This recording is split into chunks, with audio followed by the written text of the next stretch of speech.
الحمد لله نحمده ونستعينه ونستغفره ونعوذ بالله من شرور أنفسنا ومن سيئات أعمالنا من يهده الله فلا مضل له ومن يضلله فلا هادي له ونشهد أن لا إله إلا الله وحده لا شريك له ونشهد أن سيدنا ونبينا وحبيبنا ومولانا محمدا عبده ورسوله.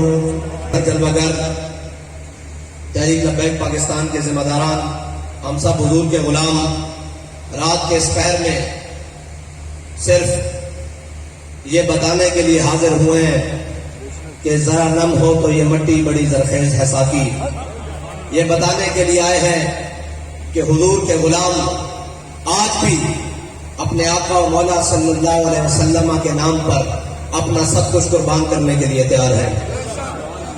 وہ کہتے ہیں کہ ہم مانتے ہیں اس بات کو کہ نماز اچھی، روزہ اچھا، حج اچھا، زکات اچھی، مگر میں باوجود اس کے مسلمان ہو نہیں سکتا نہ جب تک کٹ مروں خواجہ بٹھا کی عزت پر. خدا شاہد ہے کامل میرا ایمان ہو نہیں سکتا. ایمان کی کامل صورت وہ میرے آقا و مولا صلی اللہ علیہ وسلم سے وفا ہے. ورنہ اعلیٰ حضرت مجدد دین و ملت، یہ قربانی کا موسم بھی ہے، حج کا موسم بھی ہے، ساری باتیں ہیں، لیکن کیا صرف حج کرنا مسلمان کا اور کیا صرف قربانی کرنا اور بڑے بڑے بیل اور بکرے گرانا اور جناب اونٹ ذبح کرنے سے کیا اسلام مکمل ہو جاتا ہے؟ ہم اعلیٰ حضرت مجدد دین و ملت سے پوچھتے ہیں کہ آپ کیا فرماتے ہیں؟ آپ فرماتے ہیں ہوتے کہاں خلیل و بنا کعبہ و بنا، ہوتے کہاں خلیل و بنا کعبہ و بنا، لولاد والے صاحبی سب تیرے گھر کی ہے، مولا علی نے ماری تیری نیند پر نماز. میرے آقا و مولا صلی اللہ علیہ وسلم کے نام پر نہیں، میرے آقا و مولا صلی اللہ علیہ وسلم کی ذات پر نہیں، نیند پر. مولا علی نے ماری تیری نیند پر نماز، وہ بھی اثر جو سب سے اعلیٰ خطر کی ہے، جس کے بارے میں قرآن کہتا ہے حافظوا علی الصلاۃ والصلاۃ الوسطیٰ وقوموا للہ قانتین. قرآن کہتا ہے کہ یہ جو درمیان والی نماز ہے اس کی بہترین حفاظت کرو. تو مولا علی نے ماری تیری نیند پر نماز، اور وہ بھی اثر جو سب سے اعلیٰ خطر کی ہے، بلکہ صدیق غار میں جان ان پہ دے چکے. ہمارے قائد محترم فرماتے تھے کہ یہ لکھا ہے نا حضرت شاہ ولی اللہ محدث دہلوی نے کہ لوگ کہتے ہیں کہ حضرت جناب سیدنا صدیق اکبر کو غار میں سانپ نے ڈسا. فرمایا سانپ نہیں، حیات کئی سانپوں نے ڈسا. لیکن میرے آقا و مولا صلی اللہ علیہ وسلم جب حضرت سیدنا صدیق اکبر کی ران پر آرام فرما رہے تھے سر رکھ کر، تو حضرت سیدنا صدیق اکبر نے اپنے جسم میں جھرجھری بھی نہیں لی، جھرجھری بھی نہیں لی اس لیے کہ کہیں میرے آقا و مولا کی نیند میں خلل نہ جائے، بلکہ صدیق غار میں جان ان پہ دے چکے. جان تو حفظ جان فروز غرر کی ہے. آگے مجدد فرما رہے ہیں، اور یہ وہ مجدد نہیں جو تھوڑی سختی آنے کے بعد کینیڈا بھاگ جائے، رضا مدینے سے لوٹے مجدد کی سند لے کر. یہ وہ مجدد ہیں جن کو مدینے سے سند ملی ہے مجدد ہونے کی. تو آج اعلیٰ حضرت نے آتے فرمایا ثابت ہوا کہ جملہ فرائض فرو ہے. اگر اس کی کوئی تشریح کرنا چاہتا وہ کہتا اعلیٰ حضرت بات کر رہے تھے اور فرائض کی. اعلیٰ حضرت نے کعبہ کی بھی بات کی، قربانی کی بھی بات کی، نماز کی بھی بات کی، افضل الفرائض جان بچانے کی بھی بات کی. آج کون ہمارا پہرا دے گا؟ تو حضرت انس بن مرثد الغنمی کھڑے ہوئے، کہا یا رسول اللہ میں پہرا دوں گا. دو چیزیں ہیں، ایک ہے نماز میں صحابہ حضور کو دیکھیں، اور ایک ہے صحابہ اپنے امتی کو دیکھیں، اور صحابہ حضور سید عالم صلی اللہ علیہ وسلم کے چہرے کو صحابہ دیکھیں، اور ایک نماز میں حضور اپنے صحابی کو دیکھیں. دو چیزیں ہیں. حضرت سیدنا صدیق اکبر رضی اللہ تعالیٰ عنہ کی ابتدا میں میرے آقا و مولا صلی اللہ علیہ وسلم ایک قبیلے کا صلح کرانے کے لیے تشریف لے گئے. جب تشریف لے گئے تو نماز کا وقت ہو گیا. حضرت بلال نے اذان دی، سب نے متفقہ طور پر حضرت جناب سیدنا صدیق اکبر کو اپنا امام بنایا. سب نے امام بنایا. جناب سیدنا صدیق اکبر نماز مصلی پر کھڑے ہو گئے، امامت پر کھڑے ہو گئے. جب نماز شروع کی تو میرے آقا و مولا صلی اللہ علیہ وسلم نماز کے درمیان تشریف لے آئے. اب بات یہ ہے کہ امام آگے ہوتا ہے، مقتدی پیچھے ہوتے ہیں. آپ کو بھی پتا ہے جب پیچھے سے کوئی آئے، امام صاحب آگے کھڑے ہیں اور حضور پیچھے سے تشریف لائے ہیں، صحابہ کو کیسے پتا لگا کہ حضور تشریف لے آئے ہیں؟ اعلیٰ حضرت فرماتے ہیں کوچا کوچا میں مہکتی ہے یہاں پورے قمیص اور یوسفستان ہے ہر گوشہ کرانِ عرب. جب تازہ تازہ خوشبو آئی نا تو صحابہ کو پتا لگ گیا حضور تشریف لے آئے ہیں. صحابہ صفوں میں فاصلہ دیتے ہوئے میرے آقا مولا صلی اللہ علیہ وسلم حضرت جناب سیدنا صدیق اکبر کے پیچھے آ کے کھڑے ہو گئے. جناب سیدنا صدیق اکبر نماز پڑھا رہے ہیں. صحابہ نے تصدیق کی، ایسے ہے یا ایسے ہے، ایسے ہے یا ایسے، یہ دونوں طرح. صحابہ نے ہاتھوں کے اوپر ہاتھ مارا اور صدیق اکبر رضی اللہ تعالیٰ عنہ کو متوجہ کیا کہ جناب توجہ کریں، حضور پیچھے تشریف لے آئے ہیں. جب حضور میرے حضرت جناب سیدنا صدیق اکبر نے دیکھا کہ حضور پیچھے تشریف لے آئے ہیں تو آپ اپنے مصلی سے پیچھے ہٹنے لگے. اور جب مصلی سے پیچھے ہٹے تو حضرت جناب سیدنا صدیق اکبر کو میرے آقا مولا نے فرمایا صدیق مصلی کے اوپر کھڑے رہو. تو نماز کے دوران حضرت سیدنا صدیق اکبر نے ہاتھ اٹھا لیے، کہا یا اللہ تیرا شکر ہے کہ تیرے حبیب نے مجھے یہ تو کہا کہ میرے مصلی کے اوپر کھڑے رہو. یہ ہے صحابہ نماز میں حضور کو دیکھے. حضرت جناب سیدنا صدیق اکبر نے اپنے آنکھوں کے کونے سے میرے آقا مولا کو دیکھا. اب آگے دیکھیے، جو حضور کی عزت و ناموس پر پہرا دینے کے لیے جائے میرے آقا مولا اسے انعام کیا دیتے ہیں. حضرت انس بن مرثد الغنمی کھڑے ہوئے، کہا یا رسول اللہ آج رات میں پہرا دوں گا. آپ چلے گئے. رات گزری، میرے آقا مولا صلی اللہ علیہ وسلم نے فجر کی نماز کی امامت کے لیے ہاتھ باندھے. جب نماز میں کھڑے ہوئے تو صحابہ، اب دیکھیں صحابہ کدھر دیکھ رہے ہیں نماز میں، علماء بیٹھے ہیں نماز میں سجدے کی جگہ دیکھنا ہے، لیکن صحابہ کہہ رہے ہیں ہم نے دیکھا حضور کو، حضور نماز کے دوران جھاڑیوں کو دیکھ رہے ہیں. اور میرے آقا مولا صلی اللہ علیہ وسلم نماز کے دوران جھاڑیوں کے اندر دیکھ رہے ہیں. نماز ختم ہوئی اتنی دیر میں حضرت انس بن مرثد الغنمی اپنے گھوڑے پر سوار تشریف لے آئے. میرے آقا مولا صلی اللہ علیہ وسلم نے پوچھا اے انس رات سوئے رہے یا پہرہ داری کی؟ انہوں نے کہا یا رسول اللہ میں قضائے حاجت کے لیے گھوڑے سے اترا ورنہ ساری رات گھوڑے پر پہرہ دیا. میرے آقا مولا صلی اللہ علیہ وسلم نے فرمایا انس بن مرثد الغنمی نے آج رات ہمارا پہرا دے کر اپنے اوپر جنت واجب کر لی ہے. یہ حضور کی عزت پر پہرے دینے کی بات. اور یہ جو بات ہے نا کہ حضور کے ساتھ وفا، اس کا ہی مل ہے. ورنہ قیامت تک کے لیے جس نظام کی باتیں آج لوگ کرتے رہے، سب نے آ کر کہا کہ ہم غریبوں کو یہ دیں گے، غریبوں کو وہ دیں گے، غریبوں کو ایسا کر دیں گے، سارے باتیں کرنے کے لیے آئے. اوپر سے لے کے نیچے تک 70 سال ہو گئے، اس سے بھی پہلے، اس سے بھی پہلے، اس سے بھی پہلے پوری دنیا آئی، سب نے غریبوں کی بات کی. کوئی کمیونسٹ آئے، کوئی سوشلسٹ آئے، اور جناب کوئی کسی نام پر آئے، کوئی اقتصادیات کے نام پر آئے، کوئی جمہوریت کے نام پر آئے، کوئی صدارتی نظام کے نام پر آئے. سب نے غریبوں کی بات کی، لیکن غریبوں کو کوئی حق نہیں دے سکتا. ہم علامہ اقبال سے پوچھتے ہیں علامہ اقبال کون سا وہ نظام ہے جو غریبوں کو حق دے سکتا ہے؟ کہتا ہے علامہ اقبال نے کہا، کہتا ہے کہ یک نخچیر صد نخچیر گیر. اقبال کہتا ہے کہ تامین حق بحق دانا سفر. کہتا ہے دنیا میں میرے آقا مولا صلی اللہ علیہ وسلم کی آمد سے پہلے کاہن و پاپا و سلطان و امیر، اقبال کہتا ہے سارے اپنے اپنے لبادے اوڑھ کر، اپنی اپنی جناب قبائیں اوڑھ کر، اپنے اپنے معبدوں میں بیٹھ کر، اپنے اپنے محلات میں بیٹھ کر کاہن و پاپا و سلطان و امیر یک نخچیر صد نخچیر گیر. اقبال کہتا ہے ایک انسان تھا شکار اور ہزاروں اس کے شکاری تھے. کوئی اس کو غربت کے نام پر، کوئی اس کو شہنشاہی کے نام پر، کوئی اس کو سرداری کے نظام پر، کوئی اس کو وڈیرے نظام پر، کسی نہ کسی نظام پر انسان کا شکار ہو رہا تھا. پھر ہوا کیا؟ تامین حق بحق دارا سفر. کہتے ہیں اتنے میں میرے آقا مولا صلی اللہ علیہ وسلم دنیا میں تشریف لے آئے. اور ہوا کیا؟ بندگانہ مسند خاکہ سفر. کہتا ہے میرے آقا مولا صلی اللہ علیہ وسلم نے آ کر کیا کیا کہ غلاموں کو کعبے کی چھت کے اوپر چڑھا دیا. اور کیسے چڑھایا؟ یہ لوگ بات کرتے ہیں اسلام کیا دیتا ہے. اسلام سب سے پہلے غریبوں کو اس کے حق دیتا ہے، اسلام سب سے پہلے غیرت دیتا ہے. اور یہ جو کہتے ہیں کہ جی اسلام روٹی کیسے پوری کرے گا، اسلام ویسے یہ باتیں کیسے پورے کرے گا، ہاں اسلام امتحان ضرور لیتا ہے. اسلام پلپلے قبول نہیں کرتا. اگر اسلام پلپلے قبول کرتا تو وہ جو پلپلے آئے تھے، وہ جو جناب عبداللہ بن ابی کی صورت میں پلپلے آئے تھے، وہ مقام شوق 1.5 میل ہے مدینہ پاک سے، مقام شوق سے واپس آ گئے تھے. اسلام بندے کھڑکا کے، اور بابا جی کی زبان میں اسلام جڑے رکھتا. اسلام اور پلپلے اور کمزور لوگوں نے نہیں رکھتا، جڑے دین واسطے جان بھی دیں، مال بھی دیں، اور ہر صف کے اگے کھڑے ہو کر آخر کے ستم کرے ذرا ہنر آزمائے، تو تیر آزما، ہم جگر آزمائے. اسلام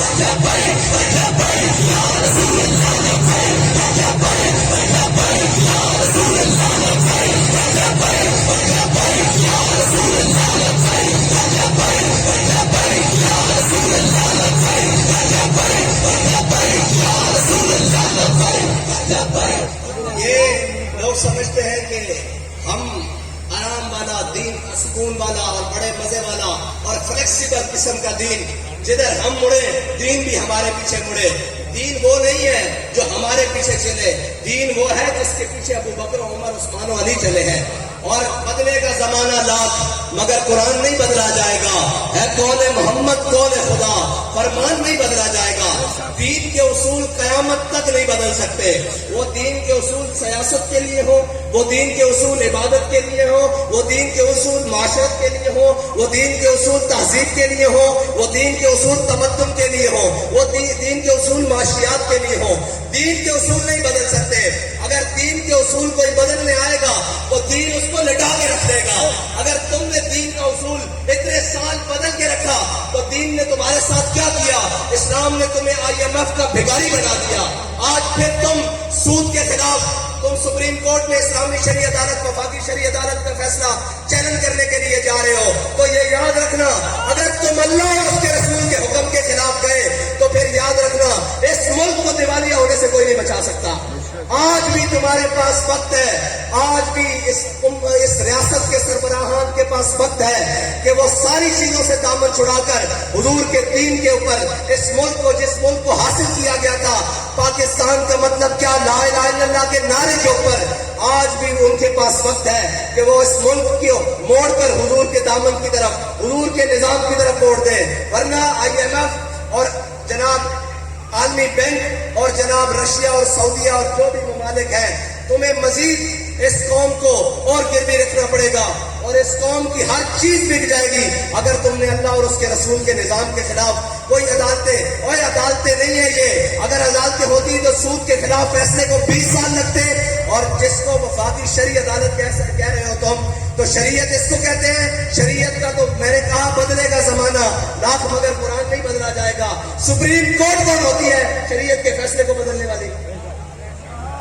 کائنات کا کوئی بھی ہو، عثمان و علی کے سر جھکے ہوئے ہیں، پاکان امت کے سر جھکے ہوئے ہیں. تو سپریم کورٹ کون ہوتی ہے جو سود کو حلال کہے اور اس ملک کے لیے جائز کہے؟ انشاءاللہ اب وہ وقت دور نہیں جب حضور کے غلام اس پورے پلید نظام سے نکال کر حضور کے دین کو غالب کریں گے. ایک منٹ، آپ تھک گئے ہیں تو میں واصل دعوت الحمدللہ کر دیتا ہوں.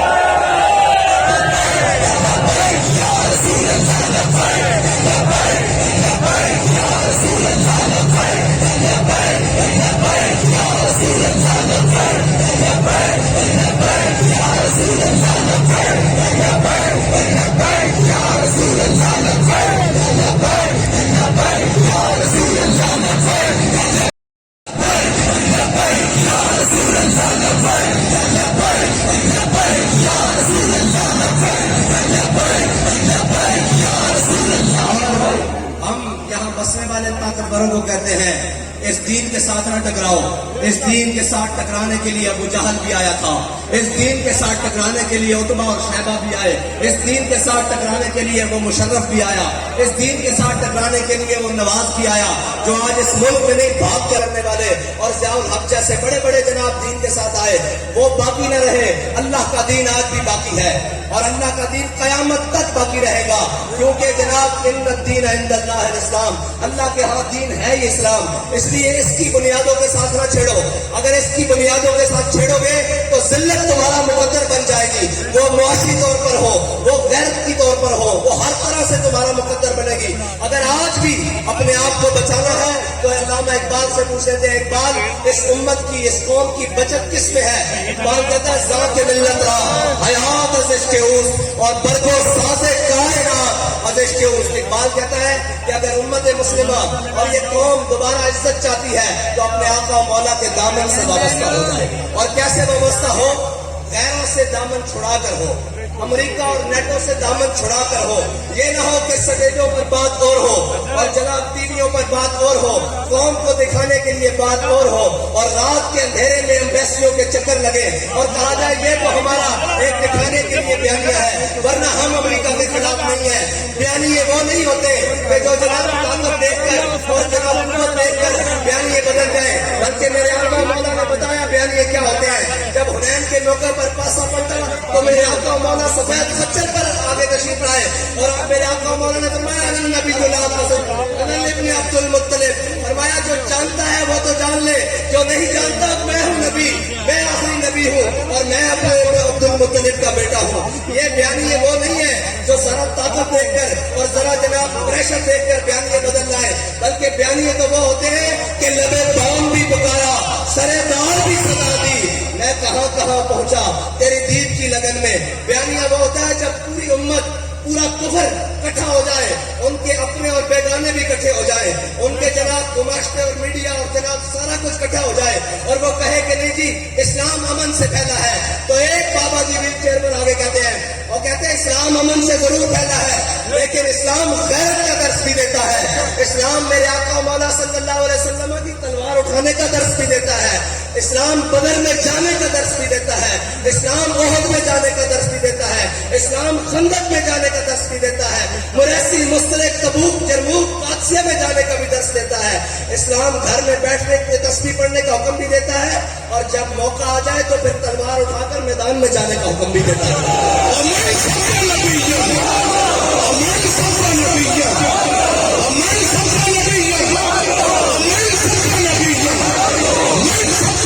اور اسلام کے امن کا درس دینے کا وقت اور اسلام کے میدان میں آنے کا وقت یہ بھی بابا جی بتا کر گئے ہیں کہ اسلام امن کا درس اس وقت دیتا ہے جب بلال کعبے کی چھت کے اوپر ہو, جب فتح مکہ ہو رہا ہو. پھر کہا جاتا ہے من دخل دار ابی سفیان فہو آمنا, من دخل دار حکیم ابن حزام فہو آمنا. فتح مکہ کے دن سارے اعدائے بھی نصرت مصطفیٰ دیکھتے رہ گئے. وہ دن ہے جب کہا جاتا ہے اذا جاء نصر اللہ والفتح, جب کہا جاتا ہے انا فتحنا لک فتحا مبینا. لیکن اس موقع کے اوپر بھی غلاموں کا یہ کام نہیں جو حضور کے امتی ہوں, ان کا یہ کام نہیں کہ وہ دشمنوں کو دیکھ کر دلی بات کریں, بلکہ یہ کہے الیوم یوم المذہبہ الیوم تستحل الکعبہ. جب دیکھیں وہ منظر, وہ آج عمرہ قضا پر میرے آقا مولا کو روکنے والے, وہ میرے آقا مولا کو مدینہ مکے کی گلیوں میں ستانے والے, وہ جویاں پھینکنے والے, وہ بلال کو کعبے کی گلیوں میں مارنے والے, وہ حضرت سمیہ کے ٹکڑے کرنے والے, وہ حضرت خباب بن ارد کے جسم میں سوراخ کرنے والے, وہ حضرت جناب سمیہ کے ٹکڑے کرنے والے, وہ جناب بلال کو مارنے والے آج سامنے کھڑے ہو تو پھر یہ نہیں کہ ڈھیلی بات, الیوم یوم المذہبہ الیوم تستحل الکعبہ. آج جنگ کا دن ہے, آج تو کعبے میں بھی بندے کاٹ کے رکھ دیے جائیں گے. میں ایک بات کرتا ہوں کہ صحابی نے نیت کی, میرے آقا مولا نے آپ معافی کا اعلان کر دیا, لیکن ان کے جذبے صادق کی قسم دیکھیں, ان کا جذبہ اٹھانا دیکھیں. جب ابن قتل کی باری آئی صحابی نے منہ سے نکالا تھا کعبے میں بندے مار کے رکھ دیں گے. جب ابن قتل کی باری آئی میرے آقا مولا نے سب کو معافی دے دی. اب گستاخ رسول کی باری آئی, صحابہ نے عرض کی یا رسول اللہ یہ کعبے کی دیوار ہے, یہ کعبے کا غلاف ہے, اس کے درمیان رسیاں لٹک رہی ہیں. ابن قتل آپ کا گستاخ وہاں رسیوں کے اندر لٹک گیا ہے, اور رسیوں کے اندر لٹک کے اس نے کعبے کی دیوار اور غلاف پر پناہ لے لی ہے. تو یا رسول اللہ کیا کریں؟ فرمایا اقتلوہ, اس کو وہیں پر قتل کر دو. یہ حضرت سعد بن عبادہ کا وہ جذبہ صادق, کہا تھا نا کہ کعبے میں بھی بندے بڑھ کے رکھ دیں گے, اللہ نے اس طرح پورا کرایا. اللہ نے فرمایا یہ جب تم میرے ہاتھ آؤ گے تو میں تمہارا کچومر نکال دوں گا. الفاظ یہ ہے تمہارا کچومر نکال دوں گا, برکس نکل جائے گا تمہارا. جب فتح مکہ والے دن میرے آقا مولا صلی اللہ علیہ وسلم کعبہ میں داخل ہو رہے ہیں, اور جناب مکہ کے شہر میں داخل ہو رہے تو میرے آقا نے جب عام معافی کا اعلان کیا تو نیچے ایک دروازے کی طرف مکہ کے حضرت خالد بن ولید کی تلواروں کی چمکنے کی آواز آئی، ٹکرانے کی. میرے آقا مولا نے اپنے ایک غلام صحابی کو بھیجا، کہا جا کر خالد کو کہو کہ تلوار روک لے، ہاتھ ہلکا کر لے، روک لے تلوار. جب وہ صحابی حضرت خالد بن ولید کے پاس پہنچے اور انہوں نے کہا حضور فرما رہے ہیں تلوار تیز کر دو، آپ نے اور ان کو کاٹا اور ان کو کاٹا، کاٹتے کاٹتے حضور کا سامنا ہوا تو میرے آقا مولا نے فرمایا میں نے خالد تمہیں پیغام بھیجا تھا کہ تلوار روک لو، ہاتھ ہلکا کر دو، ہلکا کرے. انہوں نے کہا یا رسول اللہ میں جا رہا تھا، رستے میں ایک آدمی ملا جس کا سر آسمان تک ٹکرا رہا تھا، وہ فرشتہ تھا، اس نے کہا کہ میں تجھے یہی دبوچ لوں گا، جا کر خالد کو کہا تلوار تیز کر دے. میں نے خالد کو کہا تلوار تیز کر دے. میرے آقا مولا نے ایسے آسمان کی طرف چہرہ اقدس اٹھایا، کہا میں نے ایک موقع پر کہا تھا اگر کعبے والے میرے ہاتھ میں آئے، مکہ والے میرے ہاتھ میں آئے تو میں ان کا بھرکس نکال لوں. اللہ نے وہ بات آج میری پوری کی ہے، اور تیرے منہ سے جو بات نکلی وہ ہو کے رہی. وہ زبان جس کو سب کن کی کنجی کہے اس کی نافذ حکومت پہ لاکھوں سلام. یاد رکھنا اسلام اس وقت امن کا درس دیتا ہے جب بلال کعبے کی چھت پر ہو، اور جب بلال کو کعبے کی گلیوں میں مارا جا رہا ہو تو پھر اسلام امن کا درس نہیں دیتا. پھر میرے آقا مولا صلی اللہ علیہ وسلم اپنے 313 صحابہ کو لے کر میدان بدر میں جاتے ہیں، پھر احد میں جاتے ہیں، پھر خندق میں جاتے ہیں، اور یہ شہادت گاہ الفت میں قدم رکھنا ہے. لوگ آسان سمجھتے ہیں مسلمان ہونا، یہ جو آپ اور میں نے، اور کیا غرض میں تجھ سے کیا کہوں کہ وہ صحرا نشین کیا تھے. اقبال کہتا ہے کیا کہوں تیرا عقل ہی نہیں، تیری شعور ہی نہیں، تو کیبلیں دیکھ رات کو بیٹھ کر، تو نیٹ پر مصروف رہ، تو جناب فیس بک اور ٹویٹر چلا اور جناب بے حیائی اور عریانی اور فحاشیاں دیکھ، تجھے کیا پتا ہو کیا غرض میں تجھ سے کیا کہوں کہ وہ صحرا نشین کیا تھے. آج اس لعنتوں نے ہمارے محرمات انبیاء کے رشتے بھی پامال کر دیے. آج اس بے حیائی اور بدکاری نے اس پورے معاشرے کے اندر ایک بے حیائی اور بے پردگی کا ناسور رہا جس کے اندر نگاہ پاک نہیں. اقبال نے کہا نا خرد نے کہہ بھی دیا لا الہ تو کیا حاصل. روزانہ جاتے ہیں، اذان ہوتی ہے، سنتے ہیں، دوپٹہ لے لیتے ہیں، اس کے بعد اقبال کہتا ہے نہیں، خرد نے کہہ بھی دیا لا الہ تو کیا حاصل، دل و نگاہ مسلمان نہیں تو کچھ بھی نہیں. آج وہ مومن، آج وہ مسلمان ملتا ہی نہیں جس کا دل مسلمان ہو اور نگاہ مسلمان ہو. صرف جناب وقتی اور ساری باتیں، اس طرح اسلام نہیں آئے گا. اسلام کے اوپر عمل کرنا پڑے گا، اسلام کے طریقے کے اوپر چلنا پڑے گا. جب نماز کا وقت ہو نماز پڑھنی پڑے گی، جب حج کا وقت ہو حج کرنا پڑے گا، جب زکوٰۃ کا وقت ہو زکوٰۃ دینی پڑے گی، اور جب میرے آقا مولا کی عزت اور حرمت کی بات ہو تو بچوں کے سمیت میدان میں آنا پڑے گا. ورنہ یار مجھے یہ بتاؤ کہ ہمارے اور آپ کے بچے کیا امام حسین کے بچوں سے زیادہ افضل ہیں؟ جب حسین دین پر مشکل وقت آئے تو اپنے 72 لے کے کربلا میں پہنچے، اور میں صاحبزادہ یا سجادہ کوئی ہو، اور جناب خانزادہ ہو، اور جناب پیرزادہ ہو، اور منسٹر ہو، جناب چیف ہو، وہ کہے جناب ہم بھی عاشق رسول ہیں. یہ عشق رسول زبانی کلامی قبول نہیں ہے. یہ عشق رسول اس طرح قبول ہے کہ جب دین کے اوپر مشکل وقت آئے تو 72 لے کے کربلا میں پہنچ جانا، اور پھر قیامت تک کے لیے بتا دینا کہ کوئی یہ نہ کہے کہ ہمارے پاس اسباب نہیں تھے، ہم دین کے لیے کچھ نہیں کر سکے، ہمارے اوپر پابندیاں بہت تھیں تو ہم دین کے لیے کچھ نہیں کر سکے. آپ بتاؤ امام حسین سے زیادہ کسی کے اوپر پابندیاں لگی ہیں؟ پانی بھی بند کر دیا، خوراک بھی بند کر دی، ہزاروں کا لشکر سر چڑھایا، لیکن سرداد نداد دست در دست یزید، حقا کے بنا لا الہ است حسین. اور جب اسلام اپنے ان اصولوں کے اوپر ہم اس کے اوپر عمل کریں گے تو اسلام ہمیں عزت والا بنا دے گا. اور اگر ہم اسلام کو چھوڑ کر کسی اور دروازے پر جائیں گے، اور وہ کہتے ہیں نا کیا کہتا ہے، جب میں کہتا ہوں کہ یا اللہ میرا حال دیکھ، جب ہم کہتے ہیں یا اللہ ہم تیرا کلمہ پڑھنے والے، ہم جناب قربانیاں کرنے والے، روزے رکھنے والے، زکاتیں دینے والے، تو اللہ تعالیٰ سے ہم جب دعا کرتے ہیں یا اللہ، جب میں کہتا ہوں کہ یا اللہ میرا حال دیکھ، تو آواز آتی ہے بندے اپنا نامہ اعمال دیکھ. حضرت ابو ہریرہ کو میرے آقا مولا صلی اللہ علیہ وسلم نے فرمایا تھا، کہا تھا اچھے وقتوں میں رب کو یاد رکھنا، مشکل وقتوں میں سامنے پاؤ گے. ہمارا کیا ہے، جب آسان وقت ہوتا ہے ہم رب کو بھول گئے، رسول کو بھول گئے، دین کو بھول گئے، اسلام کو بھول گئے، ہر چیز کو بھول گئے. ذرا مشکل مشکل وقت پڑی تو جناب سجدوں میں گر گئے اور جناب پھر توبہ اللہ کی اور ذرا مشکلات آ گئی تو سجدوں میں گر گئے.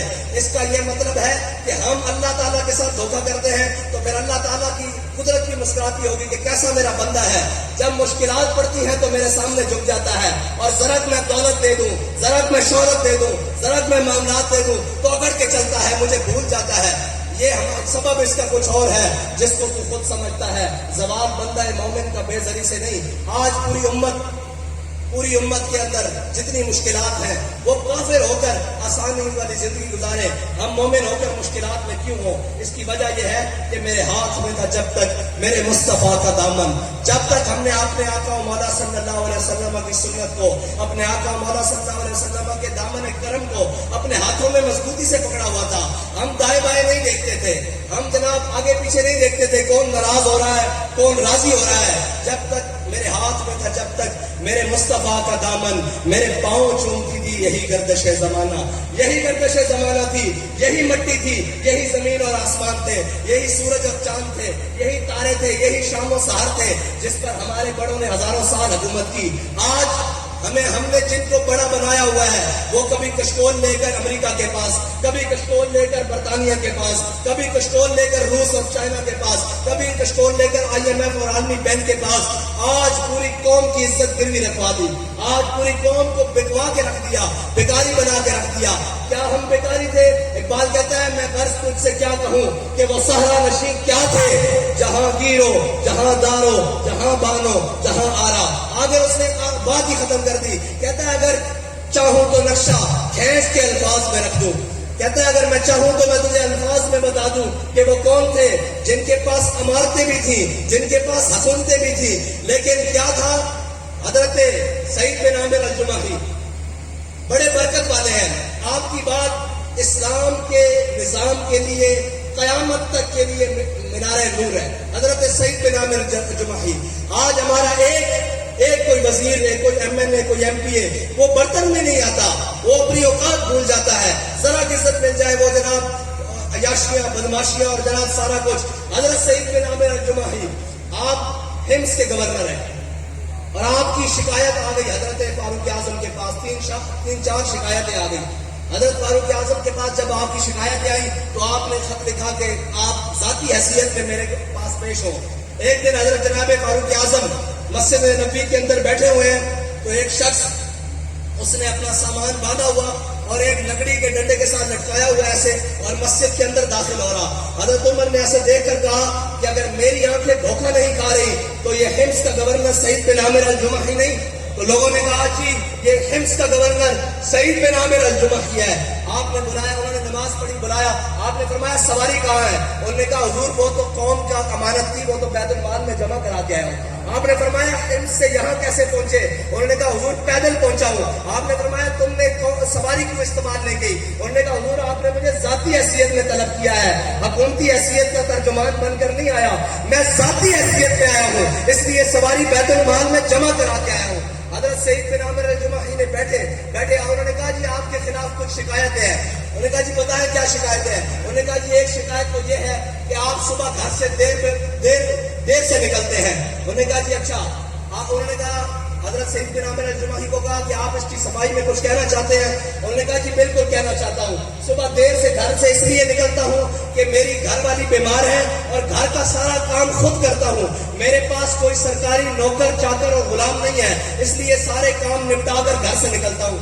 حضرت عمر نے فرمایا دوسری شکایت یہ ہے کہ آپ ہفتے میں ایک دن گھر سے باہر نہیں نکلتے. انہوں نے کہا جی اس کا جواب یہ ہے کہ میرے پاس ایک سوٹ ہے جسے میں پورا ہفتہ پہنتا ہوں, لیکن ایک دن میں اس کو دھوتا ہوں اور اس کو سوکھنے تک میں انتظار کرتا ہوں. جب وہ سوکھتا ہے تو شام ہو جاتی ہے, لہذا اس لیے میں گھر سے باہر نہیں نکلتا. انہوں نے کہا جی آپ کو مرغی کے دورے پڑتے ہیں. حضرت عمر نے کہا آپ کی شکایت آئی. انہوں نے کہا جی مرغی کے دورے نہیں پڑتے, مقام تنعیم پر حضرت خبیب بن عدی کو جب لٹکا کر سزا دی گئی وہ منظر میں نے اپنی آنکھوں سے دیکھا ہوا ہے. جب وہ میں حالت کفر والا منظر, حالت جہالت والا منظر یاد کرتا ہوں تو میرے اوپر یہ غشی کے دورے پڑ جاتے ہیں. حضرت عمر نے مسکرانے لگے, حضرت عمر مسکرانے لگے اور جا کر کہا کہ جا کر امانت سنبھالیں. تو حضرت سعید بن عامر الجمحی نے کہا نہیں, اب میں گورنر نہیں بنوں گا، اس لیے کہ قوم کی شکایت میرے خلاف آ چکی ہے، میں گورنر نہیں قبول کروں گا۔ تو حضرت عمر رونے لگے۔ آپ نے فرمایا اگر پسنے کے لیے اکیلا عمر ہی رہ گیا ہے، جاؤ جا کر گورنر سنبھالو۔ حضرت سعید بن عامر الجمحی حضرت سیدنا فاروق اعظم کے دور میں مثال کر گئے۔ آپ مثال کر گئے۔ ایک دن حضرت فاروق اعظم تمام صحابہ کے ساتھ، مشیران کے ساتھ مسجد نبوی میں جمع تھے، تو حضرت فاروق اعظم نے سب سے کہا کہ چلو بھائی سب اپنی اپنی تمناؤں کا اظہار کرو، اب اللہ سے دعا کرو، کیا کرو تو کیا کرو، آپ کی تمنا کیا ہے؟ حضرت فاروق اعظم رضی اللہ تعالیٰ عنہ نے جب سب سے کہا، کسی نے کہا یا اللہ مجھے اتنا مال دے میں تیری راہ میں خرچ کروں، کسی نے کہا یا اللہ مجھے اتنی صحت اور عمر دے میں تیری راہ میں عبادت کروں، کسی نے کہا یا اللہ مجھے جناب اتنا طاقت اور قوت دے کہ میں تیری راہ میں جہاد کروں۔ تو حضرت فاروق اعظم سے سارے کہنے لگے کہ آپ بھی تو کوئی دعا کریں، آپ کی دعا کیا ہے؟ میرے آقا و مولا صلی اللہ علیہ وسلم کی چاہت اور آرزو جناب عمر ہے، اور جناب عمر کی چاہت کیا ہے؟ حضرت جناب فاروق اعظم سے کہا کہ آپ بھی تو اپنی چاہت بیان کریں، آپ بھی تو کوئی دعا کریں۔ تو حضرت فاروق اعظم نے ہاتھ اٹھا کر کہا یا اللہ سعید بن عامر الجمحی جیسا ایک گورنر اور دے دے۔ یہ ہے اسلام کے وہ زرعی باغ جن کو چھوڑ کر آج امت مسلمہ در بدر ٹھوکریں کھا رہی ہے۔ کم پوش تو ہیں لیکن بے ذوق نہیں رہی، لیکن آج اس کے سربراہان نے اور اس قوم کے بڑوں نے ان کو بے ذوق کر کے رکھ دیا، ان کو بتایا ہی نہیں کہ تمہاری منزل کیا ہے، جانا کدھر ہے۔ کمانے والا بھی پریشان، نقصان اٹھانے والا بھی پریشان، دکان پہ جانے والا بھی پریشان، فیکٹری میں جانے والا بھی پریشان، کارخانہ کھولنے والا بھی پریشان، گھر میں بیٹھا بھی پریشان، باہر جانے والا بھی پریشان۔ اتنی بے یقینی کی صورتحال کبھی پہلے تو نہ تھی، اب کیوں ہے؟ اس کی وجہ آپ اور میں خود سمجھتے ہیں کہ ہم نے اللہ اور اس کے رسول کے در سے منہ موڑا ہے۔ اب اللہ اور اس کے رسول کے رحمت کے دروازے کبھی اپنے نافرمانوں کے لیے نہیں آتے۔ اس کے اللہ کی رحمت اس وقت آتی ہے کہ فضائے بدر پیدا کر تیری نصرت کو فرشتے گردوں سے آج بھی اتر سکتے ہیں قطار اندر قطار۔ اگر ہم اور آپ چاہتے ہیں کہ ہمارے اوپر اللہ کی رحمت آئے، یار صحابہ 313 ہو، گٹلیاں چوس کر پوری دنیا کے اوپر فتح پا لیں۔